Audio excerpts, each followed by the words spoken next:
Chapter 23. Armando waved to his friends as they circled around a rocky hill and rode towards him. While he waited in a clearing, they splashed across a creek lined with white-faced rock. From a nearby hilltop, he had spotted a herd of longhorns days ago, and now they planned to drive the cattle back to their own herd. For some time now, the men from LaFleur had rounded up the wild longhorns to increase their own stock. The villagers risked their lives each time they ventured further than the valley in search of cattle or mustangs. Raiding Comanches roamed the desolate land and left mutilated corpses of their victims behind, a warning to those who strayed far from safety. Armando and his men took their chances with the marauding Indians. The people needed the cattle and horses, and his spirits cried out for adventure. Armando regretted compensating Weston Phillips for the stolen cattle, but he felt a sense of satisfaction in hand-selecting the best from the small herd. His pride had a great deal to do with the decision. He wanted the governor to know Armando Garcia, a man of honor, and he needed Marianne to remember him as a man of his word. The longhorns are grazing near that winding stream. Over there, Armando pointed, just beyond a deep arroyo and a sprinkling of mesquite and brush. The cattle feed and drank freely. Emilio, Pepe, and Philip followed his gesture. I counted about 50 head. Any signs of Comanches? Emilio's worried gaze searched the sparsely dotted land around them. I saw pony tracks yesterday, but not today. Armando sensed the danger of the remote area, but refused to comment on it. They could be here and waiting. Pepe glanced about. Let's round up the cattle and drive them back now. See, we don't need the remains of our bodies laid out for wild animals to devour, Armando said in an attempt to make light. Philip said nothing. He appeared to be scrutinizing the cloudless blue sky to the west of them. Vultures, he said, and they viewed the hovering birds. We're like women, Armando said. Do we get the cattle or not? Philippe jerked his horse towards the longhorn. I haven't ridden all this way for nothing. Already I have a hungry belly, and being called a woman from the likes of you makes me mad. Armando understood Philip's impatience in the heat as well as Amelia and Pepe's natural fear of Comanches. I'll see what the vultures are feeding on while you get behind the cattle, he said. A dead animal would set their worries at rest. His path took him down a gully and around a rocky ridge. His senses acute to everything around him. Apprehension settled like a dust cloud. He saw nothing, but victims of Comanche seldom saw their aggressors before they attacked. Armando's instinct usually swayed him in the right direction. Perhaps he should turn back. He pulled his gelding to a halt and stopped to peer around him, and then onto where the vultures feasted. Armando spotted a body sprawled out on the rocky earth. A man or the remains of a man lay prey to nature's method of eliminating the dead. He rode closer, his rifle ready. Armando choked back. The stench filled his nostrils and covered his mouth and nose with his bandana.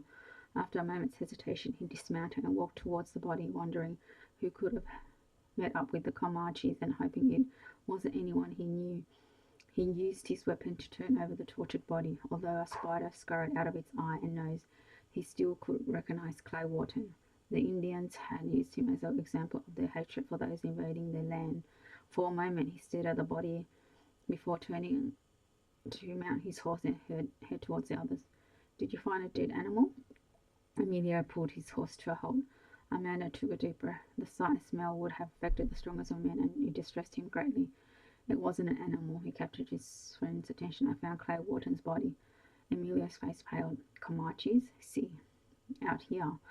What could have driven him so far from the Phillips hacienda? Armando shook his head. He's been there a while. Should we take him to Senor Phillips for burial? Emilio glanced nervously around him as though expecting Indians to leap from nowhere. We can't. It's impossible. Armando, I must bury the dead. Take me to him. My friend, the Comanches tortured and killed him. The sight is gruesome. Let us. The sound of Pepe and Philip's approaching horses ended Armando's words. Tell them what you found, Amelia said. Clay Wharton's body. Bueno, Philip said. He deserved whatever happened to him for the things he did to my sister. No man should die such a brutal death, Amelia said. No matter what he has done, again I ask, show me his body and I'll bury him. Philip started to protest, but Pepe interrupted. I'll help you, but let's not argue. We still have cattle to move. Not wanting to watch his men engage in a futile debate, Armando silently rode in the direction of Clay's body. A short while later, the four men stood over the lifeless form. You're right. Emilio held his bandana over his mouth and nose. We can't do nothing for him but pray for his soul. He studied the terrain about them. Pepe, would you help me pile rocks on him? Armando joined Pepe in silence, covering the body to keep the wild animals from eating Clay's flesh. Philippe watched, no doubt believing vengeance had been administered for the injustice done to his sister. Finally, hot and dripping in sweat, the men retrieved their mounts and rode towards the Longhorns. Should we reveal this information to Senor Phillips? Pepe asked, his boyish face earnest. Armando felt the weight of Pepe and Emilio's faith guiding their words. I cannot be seen near the hacienda. Perhaps you and Emilio can ride over there after we return. He has a wife, Emilio said. My brother told me Walter married a short time ago, and she's with child. Then do what you feel is right. Armando was eager to be on his way to La Flor, for now we have cattle to drive. While they moved the Longhorns towards La Flor, Armando's thoughts lingered on the demise of Clay Wharton. Why was he out here? Had he been alone? Granted, Armando hated the gringo, but to die at the hands of the Comanche, certainly not a quick death. He set his jaw firmly. So Wharton had married. He had no thoughts about the matter except that Bernardino had revealed to him weeks ago about the governor's displeasure. Armando recalled the stories how the gringo had abused women and the beatings he inflicted upon those who refused him. Nothing mattered now, for he's left a widow. Although Armando had no desire to give Wharton's wife or Weston Phillips the tragic news, he did feel a twinge of regret in not seeking an opportunity to see Marian. It would be the last time before her wedding to Don Lorenzo Sanchez. When would the ache leave him? His memory of her sharpened with each passing day. Sometimes he even felt envious and melancholy over Emilia and Isabel's happiness. Self-pity nudged at him again. He must be destined to live his life alone. The following evening, Armando paced the floor of Manuel and Rosa's hut, awaiting Emilia and Pepe's return. His tia and Teo understood his anxiousness stemming from concern for his two friends, and Manuel and Rosa gave many excuses for the delay. The two men rode across the vast estate of the enemy, Weston Phillips in a mission of mercy, and Armando hoped they hadn't stepped into a trap. Without Wharton's body, Senor Phillips might accuse them of murder. Pushing his fears aside, he dwelled again on the curious state of finding the dead man alone and so far from the Phillips hacienda, and Marian. Would his friends catch a glimpse of the honey-haired senorita with the sparkling eyes and gentle ways? More priceless than gold, his Marian. Armando hoped Don Lorenzo Sanchez treasured his bride. Leaning against the doorway of the hut, Armando sipped on cool water and watched the sun begin to set in fiery shades of red and orange.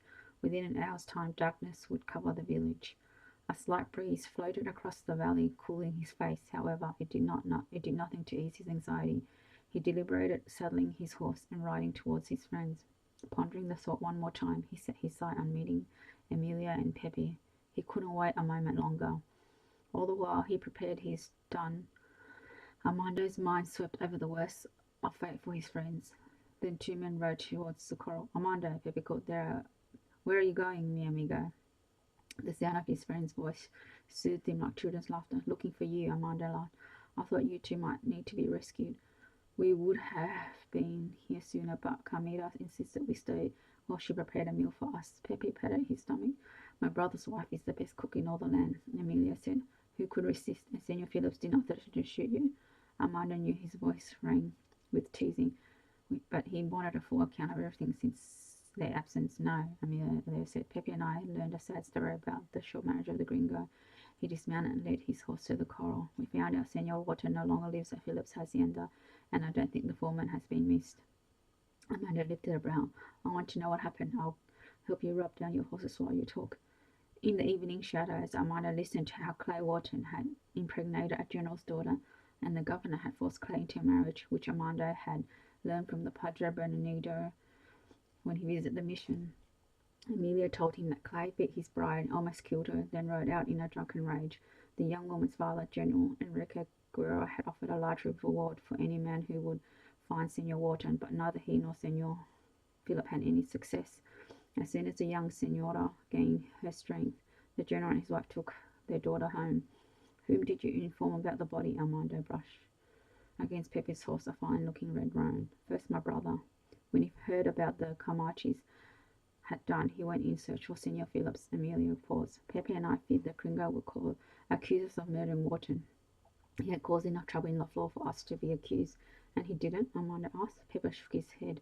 Our reports appeared to satisfy him, but I think if Senor Wharton hadn't beaten his wife so badly, he would be in serious trouble. According to Senor Phillips, the Camachis did the Spanish a favor. General Guerra had vowed to kill him for what he'd done to his daughter. Armando released the pent-up sigh. It's over, and we no longer have to deal with anyone from the Phillips hacienda. Pepe opened the car and led his horses inside. Armando, I'm tired, and I want to see Mejio. Mañana we can talk more. Armando wished Pepe well and watched him walk towards his hut. I'm glad you took Pepe with you, he said to Amelia, and I feel better knowing you are here and safe. Amelia chuckled. I worried a few times about our venture. Leading horse inside the car, he latched the gate. I saw the señorita. Armando pulse quickened. From a distance? No, mi amiga. She came to once casa after hearing about Senor Wharton. I don't think she grieves his death because of what he's done. She asked Pepe about Rico, and after a while she inquired about you. Armando refrained from sounding too eager, but his thoughts raced with Marianne. What did she want to know? If you were well, and if you had been with us when we found Wharton. Armando, her eyes told of her love for you. Only a fool would be blind to how she cares. I know how she feels, Armando said. I wrote that you two must be separated. Armando felt a hint of anger, but he knew Amelia wanted his happiness. She has her station in life, and I have mine. I understand what you say, and I've been thinking. Amelia paused. Perhaps Diaz stopped you from taking your vows as a priest for her. I left the mission because of my mother. Armando's voice rose. No other reason. Dios guides our path, Amelia's soft voice continued. He knows what's best, even though we think we are in control of our lives. I'm in charge of my own destiny. If so, then Senorita would be with you. Armando said nothing. He respected his friends too highly to argue against the existence of Dios. The thought of a God purposely making his life miserable angered him. Once he might have agreed with Amelia. Those days are gone, just like the moments shared with Marianne. He'd lost his zeal for Dios when his mother died, and in time he would forget Marianne. Armando glanced up into a dark blue sky and noted a pattern of stars framing a half moon. Why deliberate about Dios or Marianne? Neither must hold a spot in his heart. He must be logical, he must be strong, he must live for his people.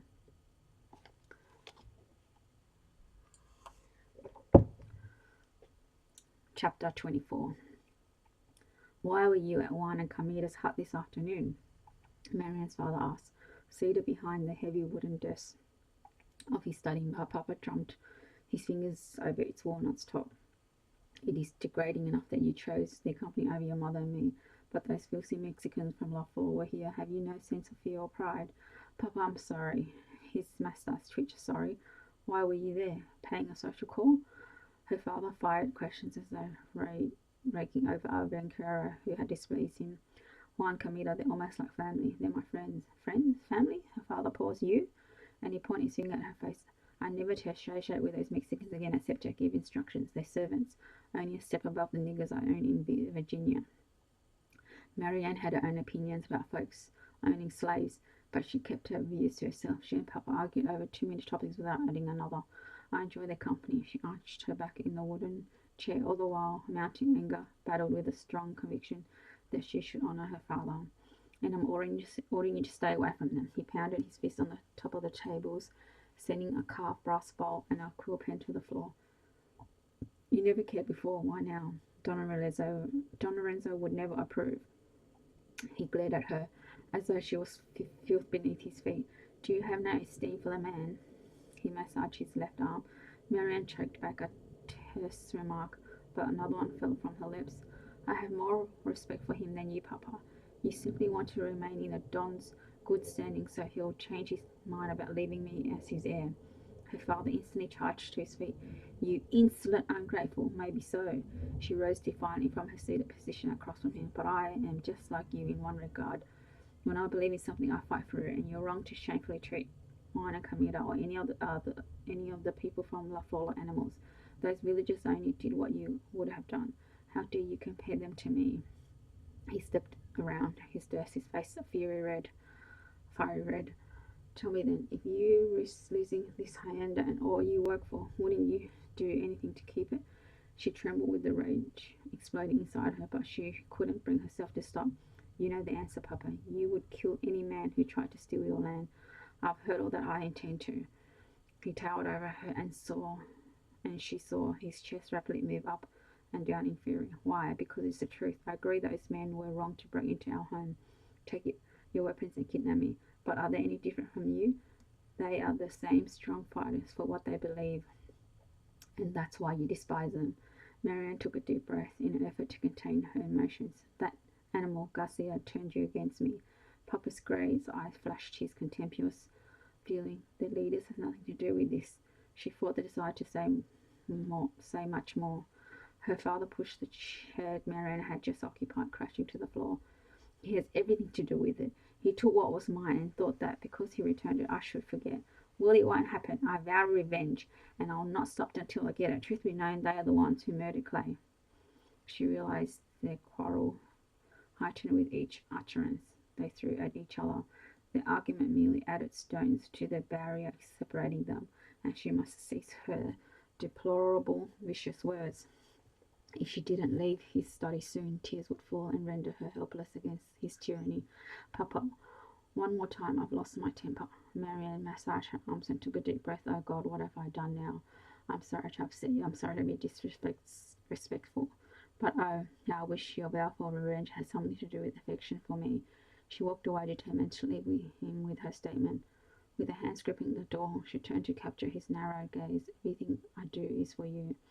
Startled by his words, her lips quivered. Your love is all I've ever wanted. Without giving Papa an opportunity to reply, she left him. Grasping the sides of her dress, she rushed down the hallway to her room. Marianne collapsed on the bed in a state of new hysteria. Tears flowed freely from her eyes and over her face.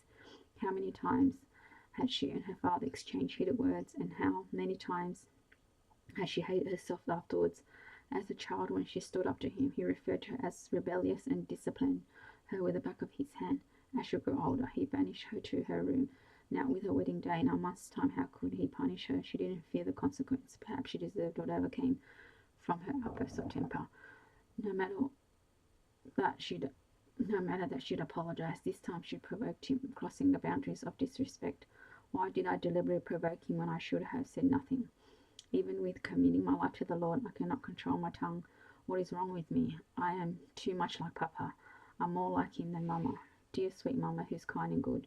She certainly never has battled with Papa as I do. Her weeping continued, a mixture of self-pity and desire for the relationship she craved with her father. Her entire life had been spent in seeking approval from him, although most times she tried to tell herself she no longer cared. Too many quarrels, too many hostile feelings. Armando. She nearly said his name in front of Papa and had bitten her tongue to keep from linking him with her father's degrading remarks about the villagers. Papa's accusation about Armando sounded as if he knew what happened in the floor. Admittedly so.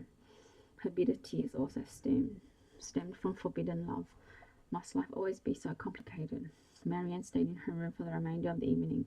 She feigned a headache to her mother, which in part held truth. Any confrontation with Papa left her feeling ill. Once the tears subsided, she proceeded to pray about her uncontrollable temper. Notably so, she spent half of her time quarreling with Papa and the other half making amends. Darkness surrounded her in a welcome blanket of quiet. She lay awake, stomach rumbling, realizing she must apologize again to Papa. Except this time she wanted to ask if he had any time to spend with her before the wedding. They had but a few short weeks remaining, and then all would be lost. Heavenly Father, forgive me for my impetuous words to Papa. I don't know why I must always challenge him. I'm so sorry to grieve you. Each time this happens, I vow it will be the last, but then I lose my temper again. I cannot curb my tongue, Lord. You have to do it for me. A soft knock at the door interrupted Marianne's prayer. She knew without asking that her mother stood in the hallway. Earlier the house had thundered with Marianne and Papa's argument, and Papa must have heard every word. Marianne, her mother asked. Yes, Mama. She quickly blinked back her tears and sat up on the bed. Come in, please. Her mother carried a candle and guarded its flame to Marianne's side. Are you feeling better? Yes, I'm sorry you heard everything. The quarrel saddens me, especially when it's between two people I love. Marianne took a deep breath. Well, I am on my way to apologize for losing my temper. I believe I was too angry before to say the proper words. I knew you would, but I'm here for another reason. She set the candle on a small table beside Marianne's bed.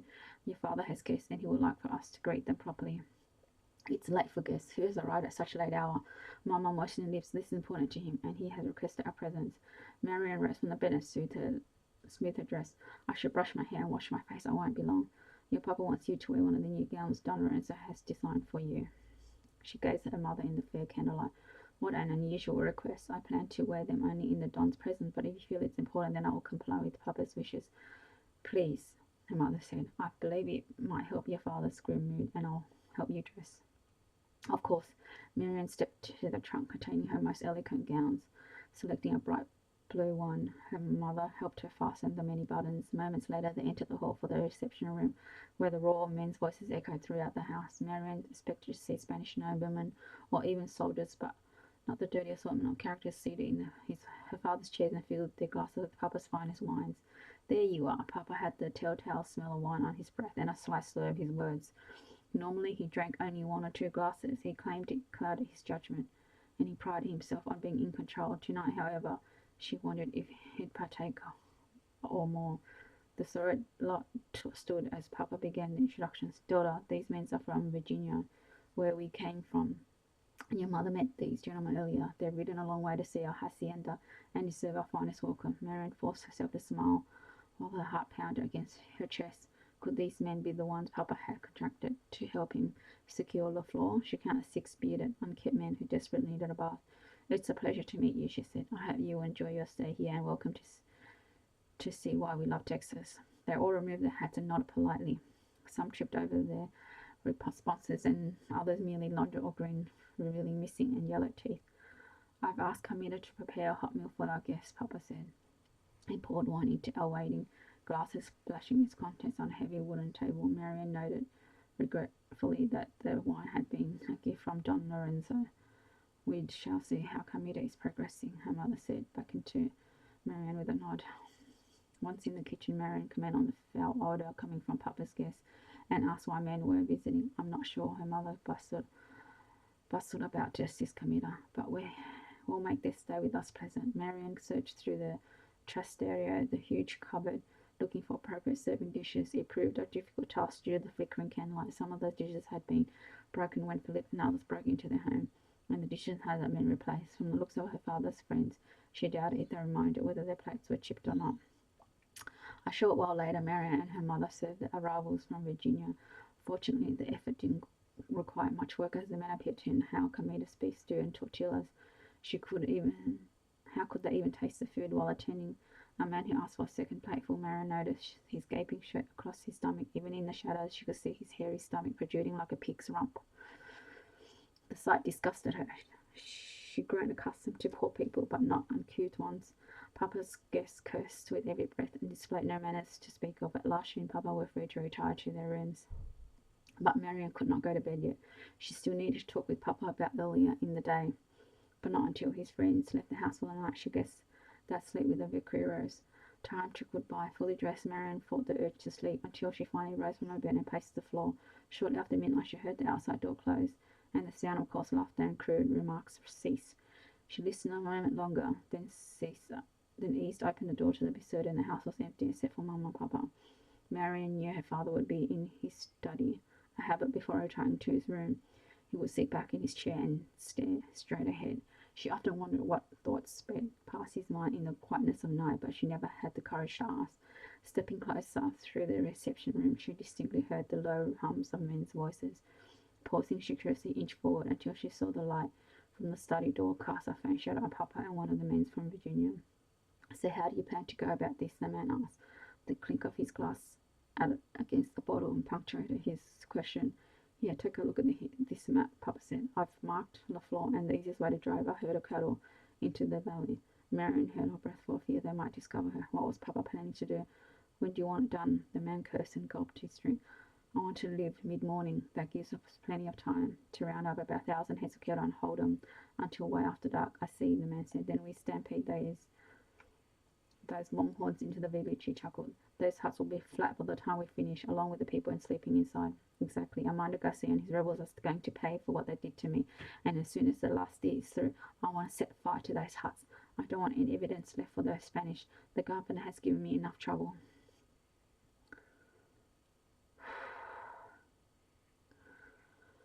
Thanks for listening.